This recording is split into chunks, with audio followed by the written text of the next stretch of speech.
Hello everyone! Welcome back again to my YouTube channel. Wow, nagbabalik ng iyong si Madam G. So ayan mga G, mga Madam G. I'm back. So for today's video, gagawa tayo ng carrot juice together with may mga kasama pang ibang fruits. Actually, depende sa mood ko, no? Kung gusto ko siyang haluan ng maraming fruits or dalawang, klase lang ang gagawin natin sa carrot juice. So, this time, gagawa tayo ng carrot juice because nagtatry akong, hindi lang dahil okay na yung aking situation, like free cancer. Hindi ibig sabihin noon, wala na. So, kailangan, natin din, samahan natin ng pagiging healthy food, healthy lifestyles. So, naisip ko, lagi na lang akong ng carrot juice kasi parang naisip ko mas healthy ang carrots So, marami din siyang benefits. Oh my God!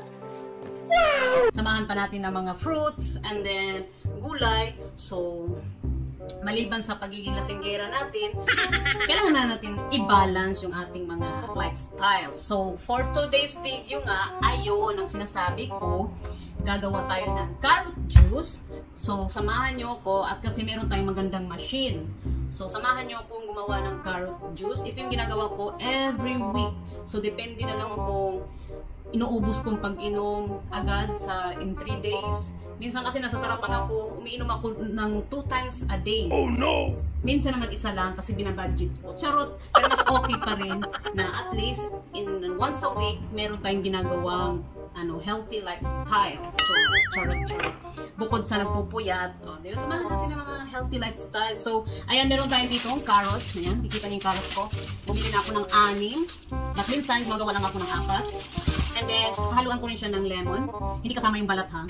Makikita nyo mamaya. And meron pa tayong 2 orange na natira kasi yung 2 nakaraan ginamit ko na. So, ngayon, sila muna ang aking gagawing juice for today's video.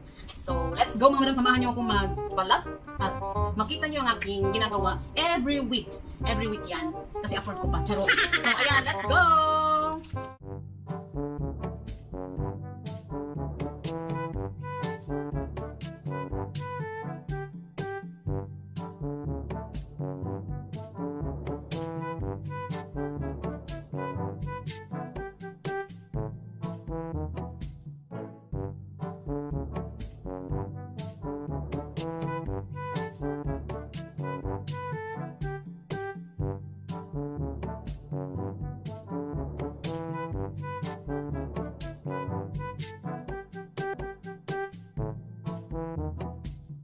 So, ito yung gagawin nating juice. Ito yung ating machine. Ayan, mga madam. Magsasala. So, let's go!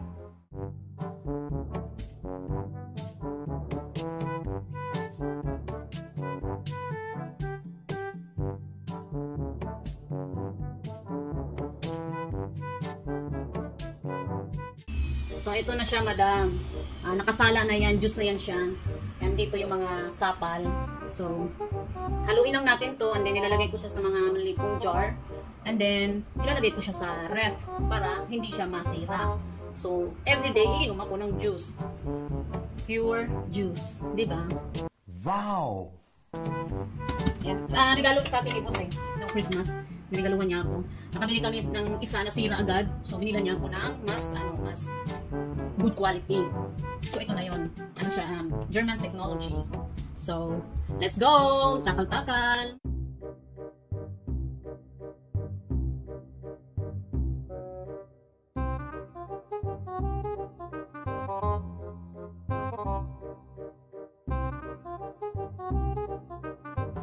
So, ayan na siya mga madam. And then, ito inumin ko ngayon. Ayan. Lagay ko na yan siya sa ref. So, ayun mga madam, nakita nyo kung paano ako gumawa ng carrot juice. Minsan, carrots with pineapple, and saka lemon. So, depende talaga sa mood ko kung anong gusto kong nalagay na fruits with carrots. Minsan, apple, ganun. Depende rin sa budget, carrot. So, ayan, meron tayong nilagay dito sa baso para makita nyo. Carrot juice talaga siya. May orange lang tsaka lemon. Kasi alam mo na yung orange, may vitamin C. So, maganda to pangpalakas ng immune system. So let's go, cheers! At sana kayo rin, may isip-isipan nyo na rin na magkaroon ng healthy lifestyle. Kahit naman lang, konti-konti lang, hindi yung puro tayo wal-wal, puro tayo nonsense sa mga ginagawa natin. Charot! Number 1 ako doon. So anyway, kailangan din natin gumawa ng kabutihan. Kumbaga, sabi pa, hindi lang kabutihan para sa iba, kundi kabutihan din para sa ating sarili. Kabutihan para sa ating health. So, cheers! Ang dami kong sinabi. But the moment of truth, ang pinakaayaw ko sa process na to is yung hugasan yung mga yung hugasan yung mga ginamit natin, no? But anyway, ganun talaga. Pag wala kang tiyaga, walang nilaga. So, let's go! Cheers na tayo! Ang sarap. Ang sarap. Pero maghugas na tayo, no? Medyo marami-rami. Oh no! So, dahil 6 yun, 6 na jar, so good for 3 days yun halos, or 4 days. Depende sa ating mood. So, thank you for watching. Ayan, may maghugas pa pala ako. Tara, samahan niyo ako maghugas.